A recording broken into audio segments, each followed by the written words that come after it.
பனைமரம் தமிழர்களின் வாழ்க்கையோடு இணைந்த ஒரு மரம். நம் முன்னோர்கள் ஏன் பனை மரத்தை அதிகமாக பயன்படுத்தினார்கள் தெரியுமா? அது ஒரு சாதாரண மரம் இல்லை, ஒரு முழுமையான வாழ்க்கை முறை. ஒரு மரம் பல பயன்கள், அதுதான் பனை. பனை மரத்தின் ஒவ்வொரு பகுதியும் பயனுள்ளதாக இருந்தது. பனை ஓலைகள் மூலம் கூடை, பாய், விசிறி போன்ற பல வீட்டுப் பொருட்கள் தயாரிக்கப்பட்டன. வீட்டுப் பொருட்கள் முதல் உணவு வரை அனைத்தும் பனை மரத்திலிருந்தே வந்தது. நுங்கு, கருப்பட்டி போன்றவை உடலுக்கு சக்தி தரும் இயற்கை உணவுகள்.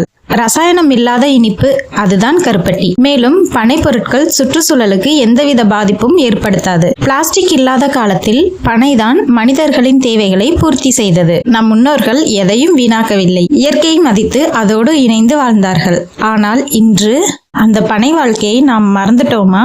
நம் அருகில் இருந்த இந்த பொக்கிஷத்தை நாம் மதிக்காமல் விட்டுவிட்டோமா? அதனால்தான் பனைமரம் ஒரு மரம் மட்டுமல்ல, இயற்கை நமக்கு கொடுத்த ஒரு அரிய பொக்கிஷம். சப்ஸ்கிரைப் பண்ணிருங்க ஃப்ரெண்ட்ஸ். இந்த காணொளி பிடிச்சிருந்தா ஒரு லைக் பண்ணிருங்க.